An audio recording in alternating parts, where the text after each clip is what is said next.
My mother introduced my younger sister's fiancé as the man who was about to buy my company, then smiled at me like I was too harmless to understand the insult. It happened at Miprint's mansion in Greenwich, Connecticut, on a Sunday night when the dining room looked less like a family dinner and more like a magazine spread for people who used the word legacy when they meant money. The table was set with ivory plates, crystal glasses, silver candlesticks, and burgundy napkins folded into sharp little fans. My mother, Margaret Whittaker, moved around the room with a hostess smile so polished it could cut skin. My father, Preston, sat at the head of the table in a navy blazer, drinking a wine he kept calling serious, as if even the bottle had a resume. And me? I was sitting near the far end, exactly where I always sat. Close enough to be included. Far enough to be ignored. My younger sister, Brielle, sat beside her new fiancé, Grant Vale, glowing like she had brought home a trophy and not a man. Grant had that expensive kind of confidence I had learned to distrust: perfect teeth, tailored suit, tan in the middle of winter, a watch bright enough to announce itself before he did. He worked in private equity, according to Brielle. He advised international deals. He flew first class. He had access to rooms people like my parents spent their whole lives trying to enter. My mother had been orbiting him all night. Grant studied at Wharton, she said for the third time, as if we all might have missed it. And now he's involved in mergers and acquisitions. Grant gave a modest little laugh. I try not to bore people with work. You could never bore us, my father said. I almost laughed into my water. My husband, Evan, felt it. He always felt when I was about to say something that would make the room colder. Under the table, he pressed his knee lightly against mine. Not a warning exactly. More like a plea. Evan taught American history at a public high school in Bridgeport. He wore a simple gray sweater and kept his hands folded near his plate like Amon, trying not to take up too much space. My father had never forgiven him for being a teacher, which was ridiculous because Evan had never asked him for a dime. Every family dinner, Evan tried. He asked my father about elections, housing policy, students, books. My father gave him 10 seconds of attention and then turned to someone with a bigger salary. My family treated Evan the same way they treated me. Politely. That was worse than hate. Hate at least admitted you existed. So, Claire, Grant said, turning toward me as the housekeeper set down the roasted salmon, Brielle tells me you're in HR. The way he said HR made it sound like a room where broken printers went to die. I work in people strategy, I said. My mother gave a soft laugh. Claire has always been practical. There it was. Practical. In my family, Brielle was elegant, magnetic, ambitious, special. I was practical. I was the daughter who remembered birthdays, fixed Wi-Fi, drove grandma to appointments, cleaned up emotional messes, and somehow still never became impressive. My father nodded. Claire never cared for risk. Not everyone is built that way. I care for risk, I said. I just prefer informed risk. Grant smiled like a man humoring a child. That's a very HRI thing to say. Brielle laughed first. Then my mother. Then my father gave that dry little chuckle he used when he wanted everyone to know he approved of the joke without participating too much. Evan didn't laugh. But he didn't say anything either. Grant leaned back, enjoying himself now. No disrespect. Every company needs HR, so someone has to plan the birthdays and make sure nobody gets sued. I looked at them. It usually helps if executives stop doing things that get them sued. The table went quiet for half a second. My mother's smile tightened. Claire, she said softly, the way she used to say my name when I spilled juice on white carpet. Evan's hand found mine under the table. Please, that hand said. Not tonight. I swallowed the rest of my sentence. Because that was what I did. I swallowed. I had swallowed my whole life at Thatable. I swallowed when my father called Brielle our star and called me steady. I swallowed when my mother told guests Brielle worked with luxury brands and then said I did office things. I swallowed when Brielle borrowed my clothes, my notes, my ideas, my patience, then somehow still became the beautiful one, the exciting one, the one worth watching. And I swallowed because I had a secret. A secret so big it had stopped feeling like revenge and started feeling like protection. 6 years earlier, I had founded Brightseat, a talent analytics platform that helped companies reduce bias in hiring and promotion. I started it at my kitchen table after leaving a corporate recruiting job where I watched executives reject brilliant candidates for having the wrong background, which always seemed to mean the wrong school, accent, zip code, hair, age, or last name. I taught myself product design at night. I learned enough code to understand what I was asking engineers to build.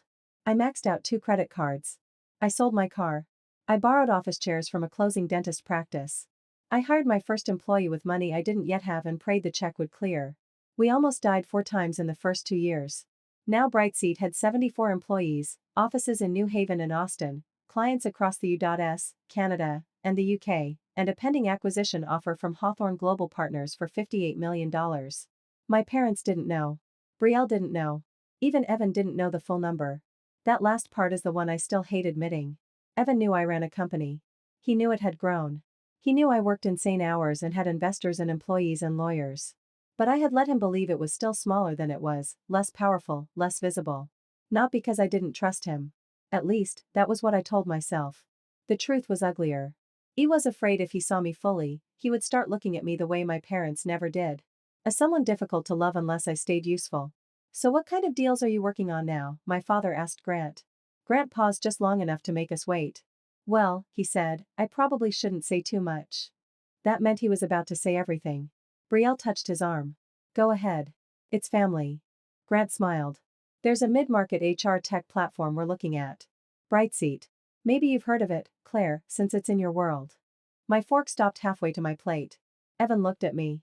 Grant continued, unaware that every word was walking him closer to a cliff. Decent product. Strong numbers. Founder got lucky during the remote hiring boom, from what I understand. But the company needs adult supervision. Our team is preparing the acquisition. We'll clean up leadership, bring in real operators, and probably flip it in 3 years. For a second, all I heard was the chandelier buzzing faintly above us. Brightseat. My company. My employees. My 6 years of panic, sacrifice, humiliation, courage, and stubborn survival reduced to got lucky. My father raised his glass. That's the difference between building something and knowing what to do with it. My mother nodded. Some people create little things. Others turn them into empires. Brielle looked proud enough to float. Grant looked straight at me. Don't take it personally. Founders can be emotional about their babies. That's why firms like our sexist.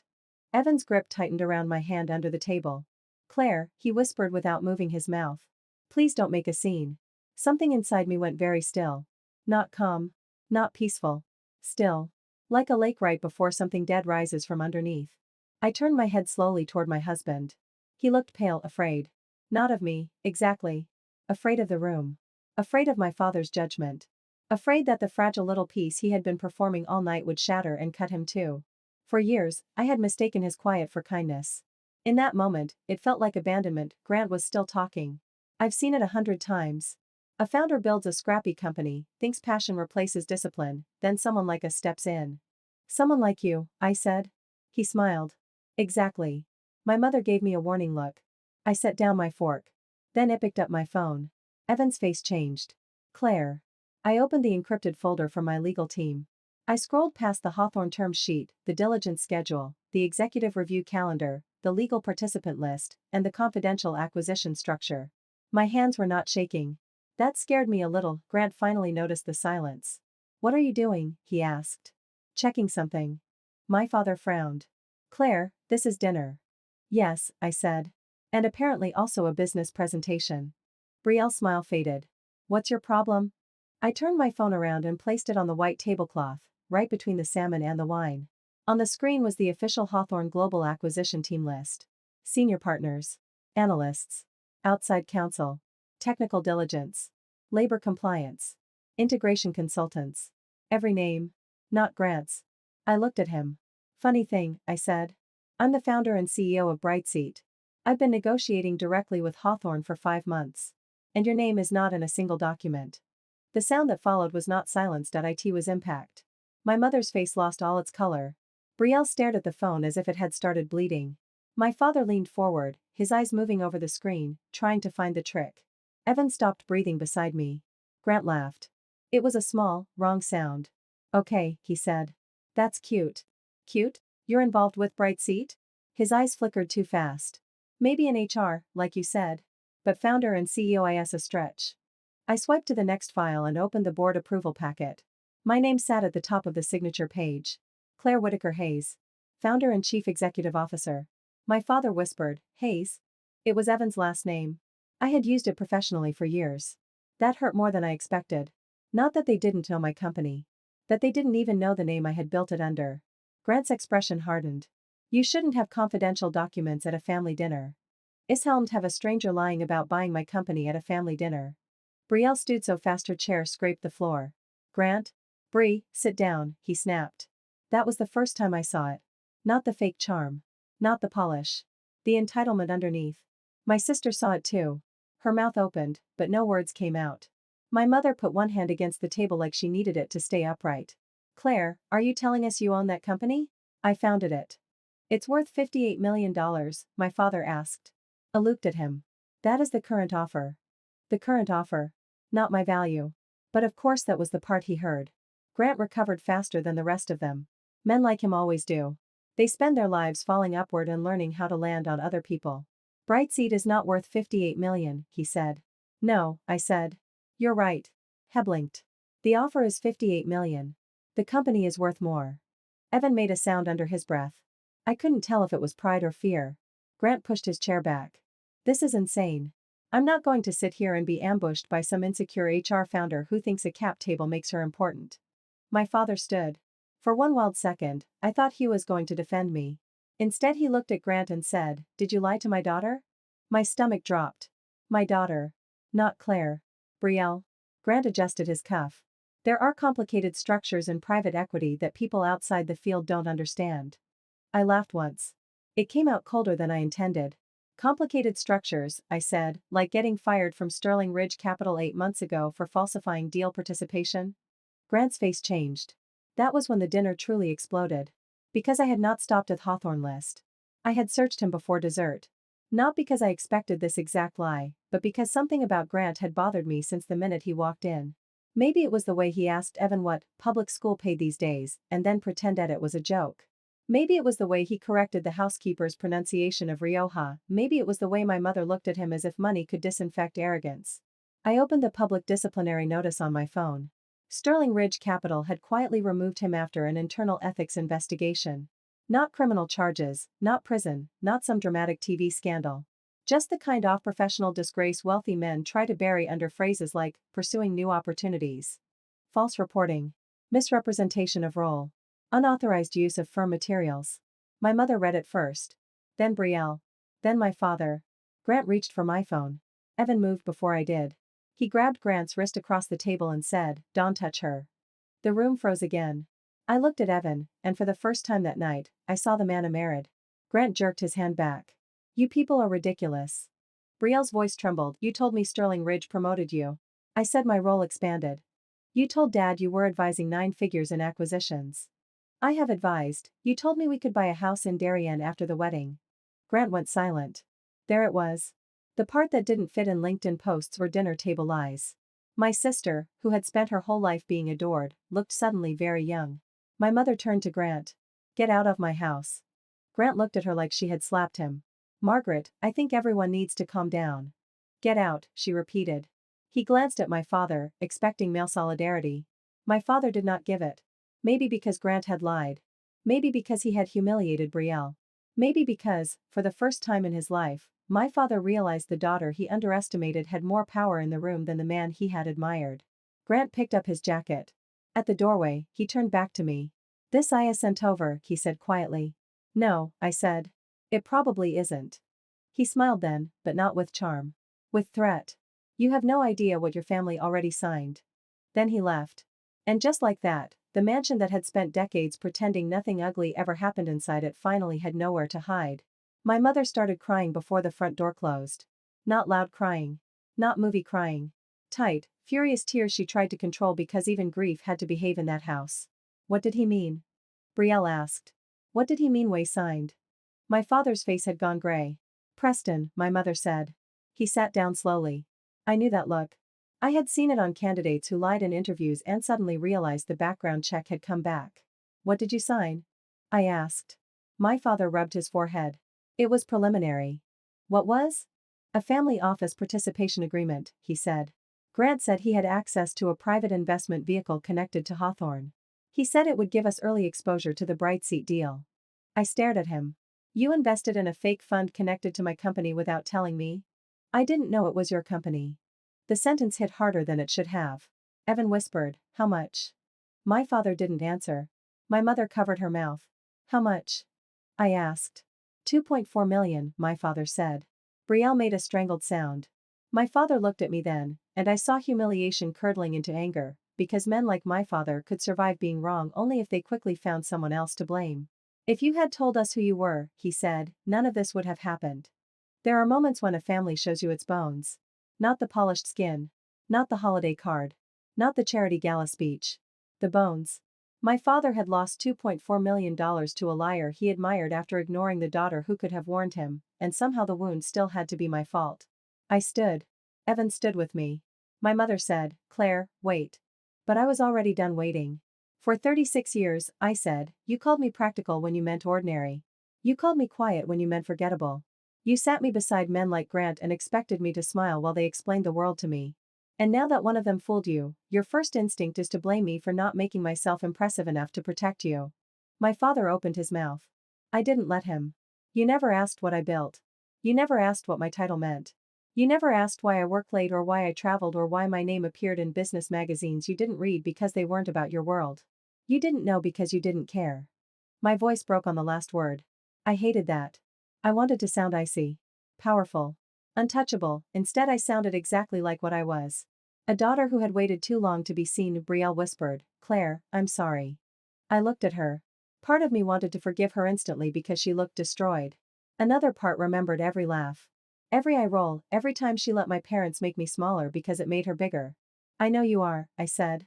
But I can't carry your shame tonight. Evan helped me into my coat. At the door, my mother said, now we see you. I turned around. The chandelier threw gold light over her pearl earrings, her perfect hair, her trembling mouth. That's the saddest thing you've ever said to me, I told her. Because you only saw me when there were $58 million attached. Then I walked out. The cold air outside felt cleaner than anything in that house. Evan and I drove home without speaking for 20 minutes. I watched the mansions of Greenwich slide past the window, all lit up and silent, each one pretending it didn't contain a private war. Finally, Evan said, why didn't you tell me the offer was that big? I closed my eyes. There it was. The conversation I had postponed for years. Because I didn't want the number to change how you looked at me. That's not fair. I know. I'm your husband. I know. His hands tightened around the steering wheel. Tonight, you looked at me like I betrayed you. I turned toward him. You told me not to make a scene while a man lied about my life and my family laughed at me. His jaw shifted. I was trying to protect you. No, I said softly. You were trying to protect the room. He flinched. That was the truth, and truth always looks cruel when it arrives late. I hate those dinners, he said. I hate the way your father looks at me. I hate feeling like some charity case you married to prove you weren't like them. I stared at him. Is that what you think? Sometimes. The admission sat between us like a third person. I chose you, I said. Not as rebellion. Not as charity. I chose you because you were the first man I met who cared more about being useful than being admired. He swallowed. Then why did you hide so much from me? Because every room I grew up in taught me that being impressive made people love Brielle and being useful made them tolerate me. I didn't know what you would do if I became both. He pulled over near the dark edge of a park. For a while, we just sat there, watching our breath fog the windshield. I'm sorry, he said. Me too. Is that enough? No, he nodded like he had expected that answer. At home, I slept 3 hours. By 7:12 the next morning, my phone had 83 notifications. By 8:30, my name was trending. By 10, Brightseat's general counsel called and said, Claire, Telmayo did not authorize anyone to post about the Hawthorne deal. I sat up in bed. What post? She went quiet. Then she sent me the link. Someone had written the whole story online. Not perfectly. Not legally safely. But close enough. The quiet daughter. The rich fiancé. The family dinner. The HR company. The fake private equity deal. The phone, the $58 million reveal. The headline made me nauseous. CEO humiliates sister's fake millionaire fiancé at family dinner. There was no video, thank God. But there were details, too many details. Enough for people to identify Grant. Enough to identify Brielle. Enough to identify me. Some cheered me. Some called me iconic. Some said I should divorce Evan. Some called Brielle a gold digger. Some said my parents got what they deserved. Some said I had clearly staged it for publicity. By noon, reporters were emailing my assistant. By 2, Hawthorne requested an emergency call. By 4, Grant posted a statement on LinkedIn. I read it alone in my office, with my door closed and my pulse in my throat. He didn't name me. He was too careful for that. But he wrote about a founder in the HR technology space who had weaponized private family matters and mischaracterized complex investment conversations. He implied I had exaggerated Brightseat's valuation. He implied Hawthorne had concerns about my temperament. He implied I had exposed him because I was jealous of my sister. Jealous. That word opened an old door in me. By 4:17, 3 investors texted me. By 4:40, Hawthorne's lead partner, Diane Mercer, called. Diane was 59, sharp as broken glass, and one of the few investors who had never asked me who the Real Technical founder was. Claire, she said, I know this is personal.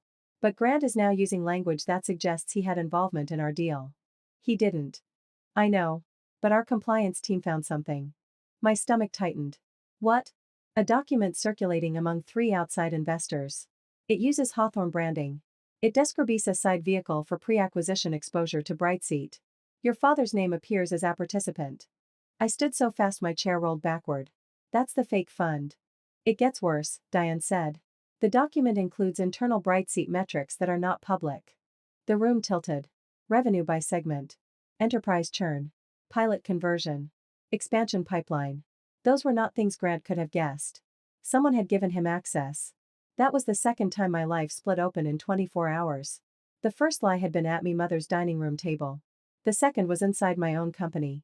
I called my general counsel, my CFO, and our head of security into a conference room. We locked access to sensitive folders. We pulled down every board packet and investor memo. At 9:18 at night, we found the breach, not from Hawthorne. Not from my board. Not from some mysterious hacker. From inside Brightseat. A senior sales director named Nolan Pierce had downloaded 4 confidential investor documents over the previous 6 weeks and forwarded summaries to a personal email address.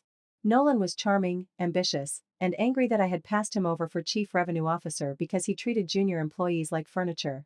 He had been with us for 3 years. He knew enough to be dangerous and not enough to be useful. My CFO found a calendar invite between Nolan and Grant at a Manhattan private club. The title was Golf Intro. Neither of them played golf. I stared at the screen and felt something harder than anger settle into me. People think betrayal feels like fire. Sometimes it feels like accounting. Names. Dates, downloads, attachments. IP addresses. A trail of small choices leading to one large knife. Evan brought dinner to my office at 10:30. Thai food in paper containers, because he knew I forgot to eat when the world was burning. He stood in my doorway. I saw the post, he said. Which one? All of them. I rubbed my eyes. Please don't ask me if I'm okay. I wasn't going to. He came in and set the food down. Then he said, I think I know who leaked the dinner story. I looked up. Who? He hesitated. That hesitation terrified me, Evan. I called my brother last night, he said. After you fell asleep. I was angry. Not at you. At them. At Grant. At myself. I told him what happened. I didn't think. Your brother writes for a gossip newsletter. He covers local politics. He also writes viral garbage for clicks. I know. I stood slowly. Did you tell him the company name? Evan's face collapsed. I don't remember. The pain was so clean it almost made no sound. You don't remember?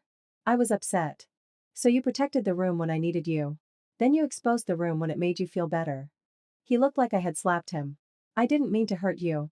I am so tired, I said, of being damaged by people who didn't mean it.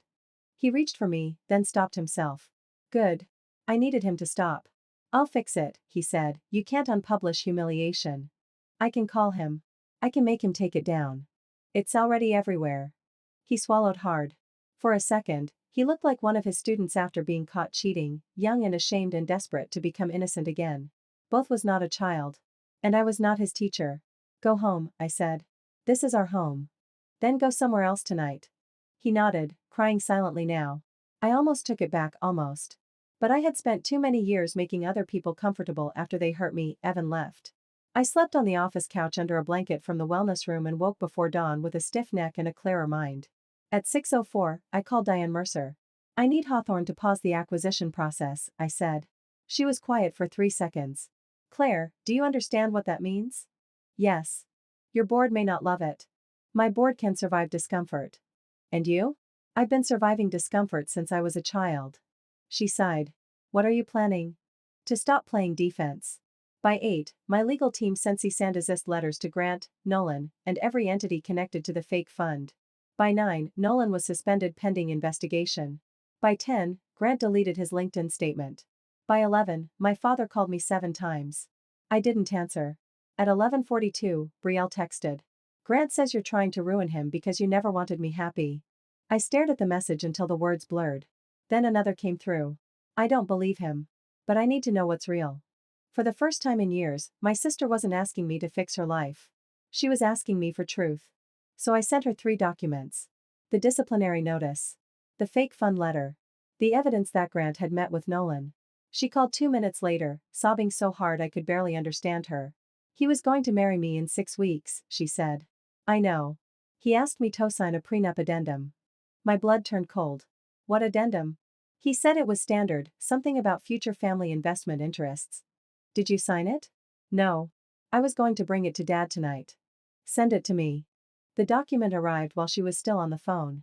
I opened it. Then I stopped breathing. Grant had not just targeted my father's money. He had tried to use Brielle's marriage agreement to gain access to any family-held investment connected to Brightseat, including future returns, advisory rights, and introductions.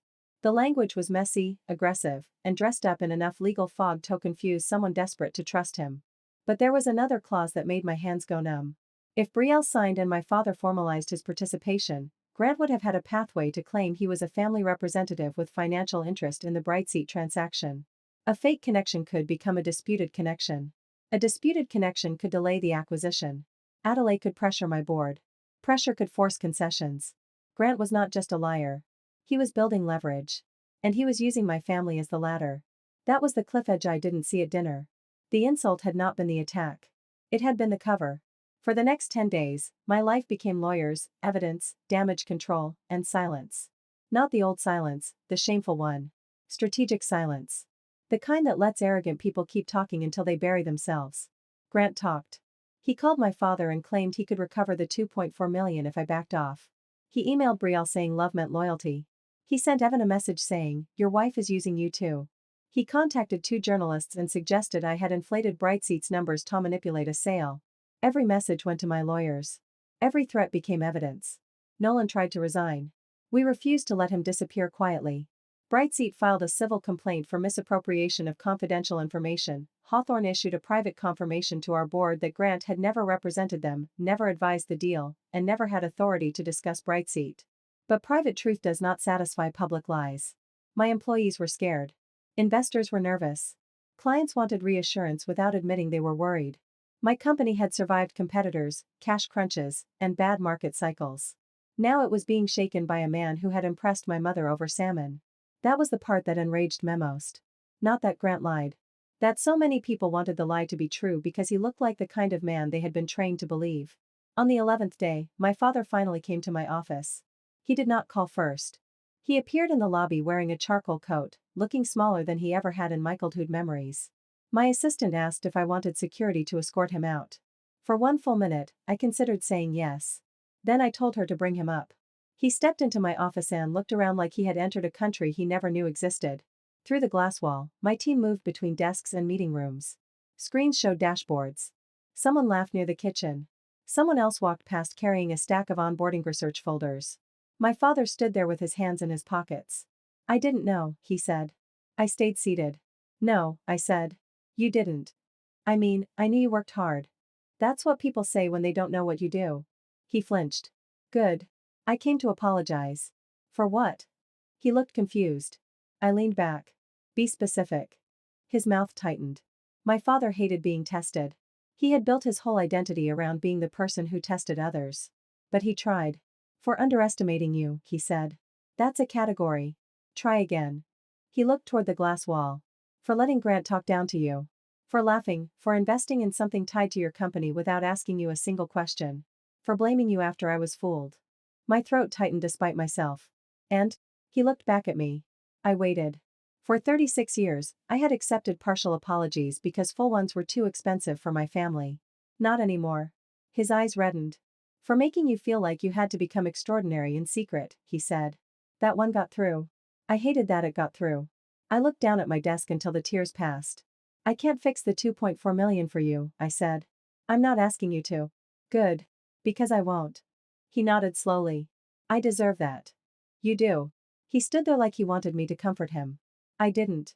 Finally, he said, Grant is speaking tomorrow. Speaking where?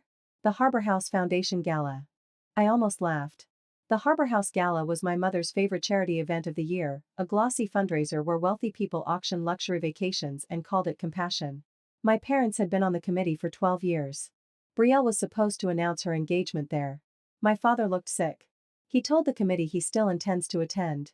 He says he wants to address the rumors. He says he has evidence you and Hawthorne coordinated to destroy his reputation. Does he? No, but people will listen. My father didn't answer. They would. Of course they would.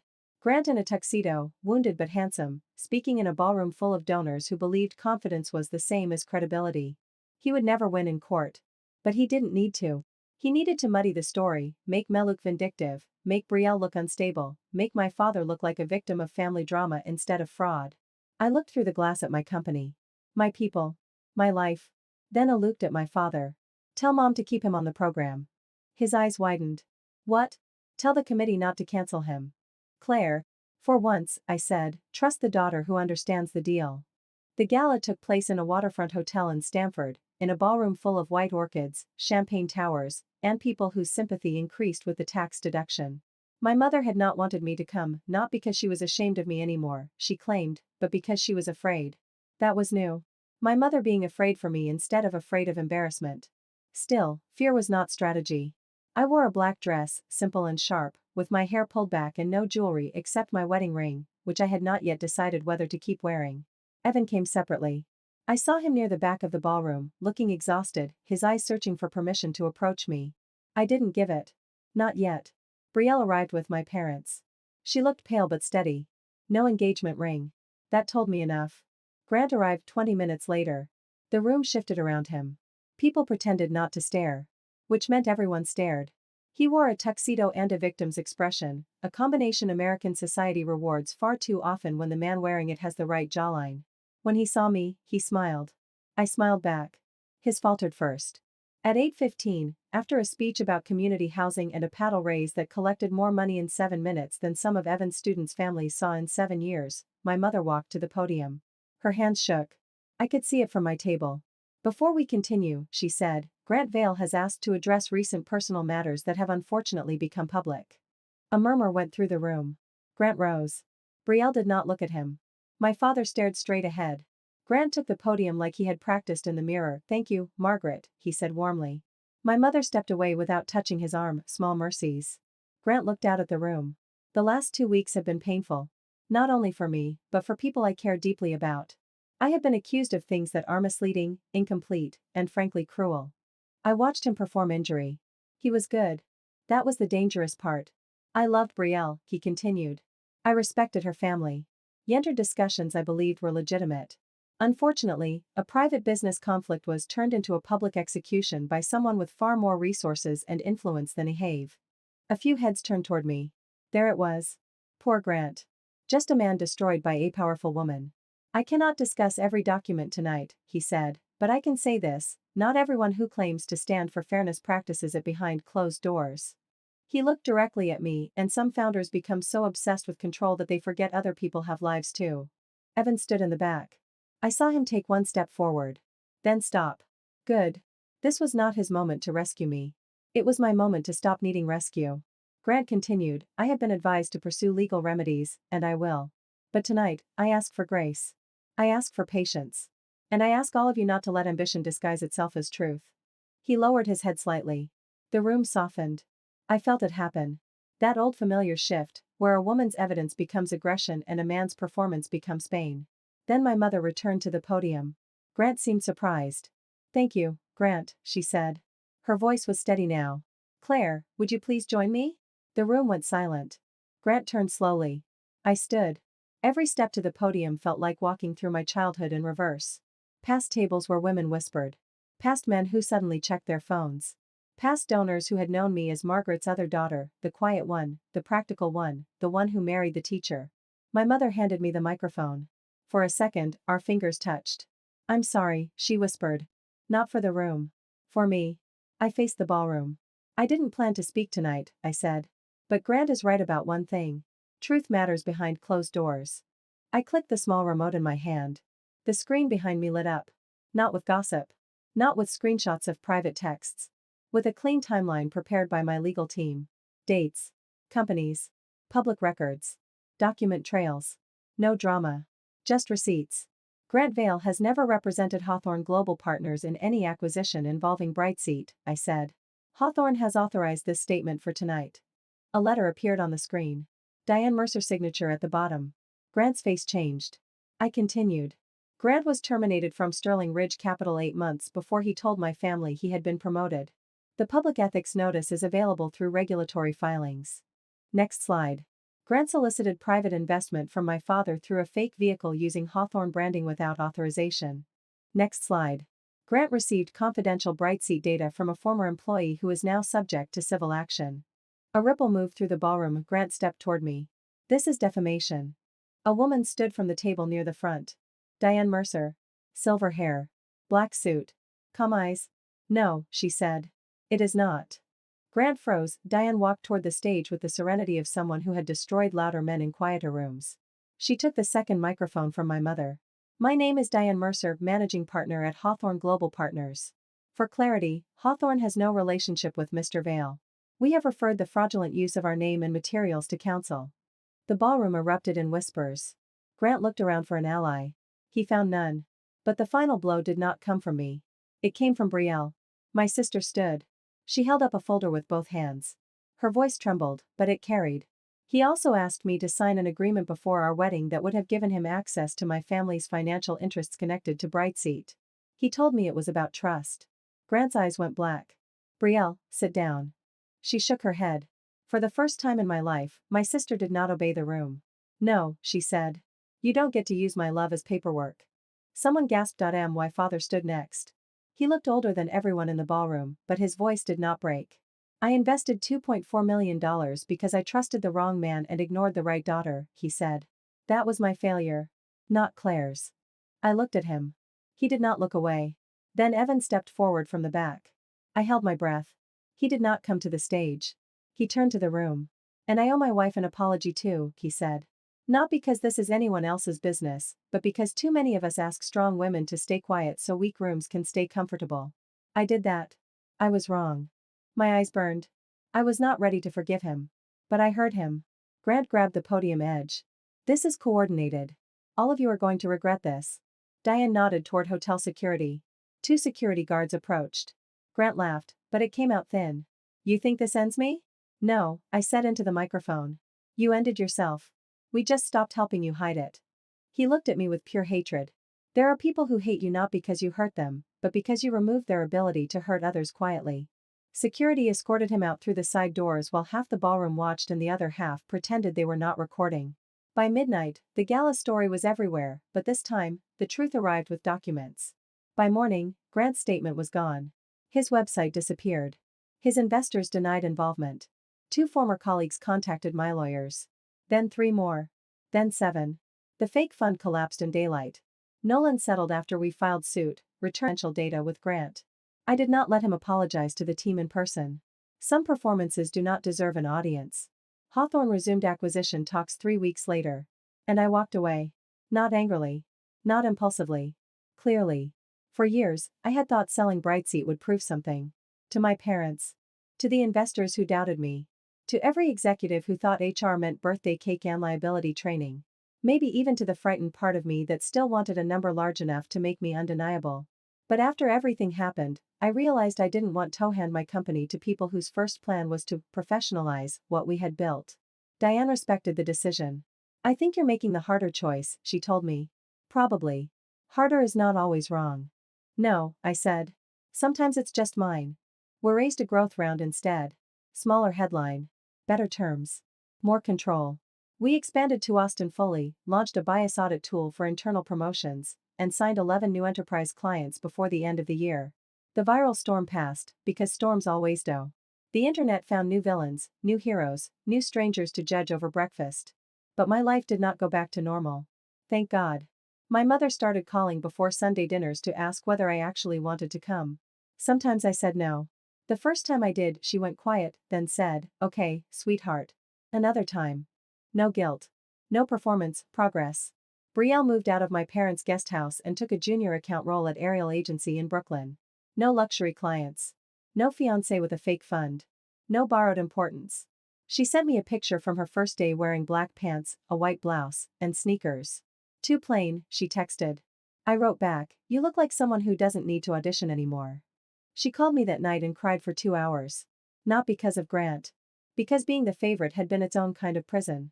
I thought if I stopped being impressive, Mom and Dad would stop loving me, she said. I looked around my apartment, at the stacks of product notes on the coffee table, at Evan's books still lined on the shelf even though he was staying with his sister. I thought if I became impressive, they would start loving me correctly, I said. Brielle laughed through tears. We're both idiots. No, I said. We were trained. She apologized then. Not in the dramatic way people apologize when they want immediate forgiveness. She apologized specifically. For laughing at dinners. For letting Mom compare us. For using me as the stable background to her sparkling life. For not asking who I was when I clearly knew who she was. I forgave her slowly. That is the only forgiveness I trust now. My father came to Brightseat again 2 months later. This time he asked for a tour. Not the investor tour. The real one. He sat with our research team and listened while a 24-year-old analyst explained how names, schools, and gaps in employment history affected hiring scores. He asked questions. Good ones. Quiet ones. At the end, he said, I spent my life thinking judgment was instinct. It usually is, I said. That's the problem. He nodded. I'm proud of you, he said. The words landed strangely. I had wanted them for so long that by the time they arrived, they no longer knew where to sit. Thank you, I said. That was all I could give him. My mother's apology came in a diner. Another club. Not her dining room. Not anywhere with linen napkins or an audience. A diner in New Haven near my office, where the coffee tasted burnt and the waitress called everyone honey. My mother looked deeply uncomfortable, which made the whole thing better. I taught you to disappear, she said, staring at her untouched pancakes. I called it manners. I didn't rescue her. She continued. I praised Brielle for shining and praised you for not needing anything. That was easier for me. A child who doesn't ask for much makes a mother feel competent. I looked out the window at traffic sliding past. I needed things, I said, I know. No, I said. You didn't. She closed her eyes. You're right. That mattered, not enough to erase the past. Enough to begin a different future. Please don't call me practical like it's a consolation prize anymore, I said. She reached across the table, then stopped, asking permission without words. I put my hand in hers. You are practical, she said carefully. But I understand now that it means you build what other people only talk about. I cried in the bathroom afterward because I refused to cry over pancakes. Evan and I took longer. He went to therapy first on his own. That surprised me. I had expected promises, flowers, maybe some grand apology in the rain. Instead he sent me one message after his third session. I confused peace with love. Am learning the difference. I read it 5 times. Then I agreed to meet him for coffee. He looked thinner. Tired. More honest. I called my brother because I wanted someone to tell me I wasn't weak, he said. Then I made your pain public and told myself it was loyalty. That hurt me more than Grant, I said. His eyes filled. I know. You don't get to be the safe place only when there's no cost. I know. If we try again, I need a husband who stands beside me in the room, not afterward in private when it's easier. I want to become that. Wanting isn't enough. No, he said. But it's where I'm starting. We did not move back together right away. That was important. I needed to know I was choosing him, not returning to the shape of a life because everyone expected me to. For 6 months, we dated like people who had lost the right to assume. We met for dinner. We took walks. We argued. We told the truth badly, then better. He came to company events and did not shrink.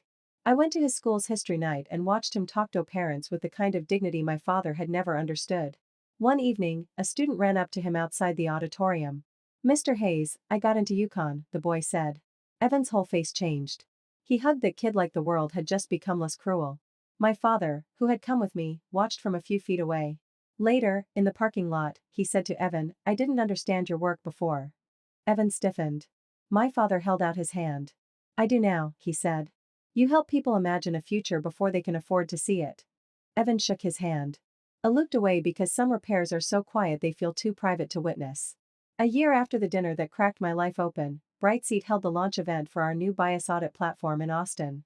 We rented a renovated warehouse with brick walls, warm lights, and a stage built by people who cared more about sound checks than status. My parents came early. Brielle came with flowers and no man attached to her confidence. Evan came with me. Not holding my hand to stop me. Holding it because I wanted him there. Before I went on stage, he squeezed my fingers. "Take up space," he said. I smiled. "I plan to." From the stage, I looked out at the room. My employees. My investors. My sister. My parents'. My husband. People who had doubted me. People who had believed in me before I knew how to believe in myself. People who had hurt me and were trying, imperfectly, to become safer. I thought about my mother's dining room. Grant's smile. My family's laughter. Evan's whisper. My phone in my hand. The terrible, beautiful moment when I finally stopped swallowing myself. For a long time, I told the audience, I thought being underestimated was something I had to overcome privately. I thought if I built enough, worked enough, proved enough, eventually the right people would notice. But I've learned something since then. Silence does not protect your work. It only makes room for other people to explain it incorrectly. The room went very still. So this company will not be quiet about what we build. We will not be quiet about fairness. We will not be quiet when people confuse polish with competence, confidence with character, or power with truth. I saw Brielle wipe her eyes. I saw my father bow his head. I saw my mother mouth, "That's my daughter." This time, I believed she meant me. After the event, Evan and I walked back to the hotel under a Texas sky wide enough to make every old mansion feel small. He asked, "Do you ever regret taking out your phone?" I thought about it. Not the simple version, where I became a viral heroine and Grant became a villain. The real version. The lawsuits. The betrayal. The damage. The nights alone. The way truth had saved me but still cost mesamething. "No," I said. "I regret needing proof before anyone believed me." He nodded. Then said, "I believed you too late." "Yes. I'm sorry." "I know." We kept walking. That was marriage now. Not a perfect ending. A chosen continuation. Grant never recovered professionally. Not because I ruined him. Because he had built a career out of borrowed rooms, stolen authority, and the assumption that no one would check the paperwork. Eventually, paperwork becomes a mirror. Nolan left the industry after the settlement. Good. My father recovered part of his money through legal action, but not all of it. Also good. Some lessons should be expensive enough to remember. Brielle became good at her job in a way that had nothing to do with being admired. She became calmer. Funnier. Less shiny. More real. We still fight sometimes, because sisters do. But now when she says, "Tell me the truth," she means it. My mother still slips. She still tries to make everything beautiful before she makes it honest. But now when she does, she catches herself. My father asks Evan about his students every time we see him. And he listens. As for me, I no longer introduce myself softly. I no longer shrink my title to make insecure people comfortable. I no longer let "practical" sound like a smaller kind of woman. Practical built Bright Seat. Practical caught the lie. Practical saved my sister from marrying a fraud. Practical stood in a ballroom full of powerful people and showed them the difference between a man with a story and a woman with evidence. For years, my family laughed at me because they thought I was the least impressive person at table. They were wrong. I was the only person at that table who knew exactly what everyone was worth. And when the truth finally sat down with us, nobody laughed at me again.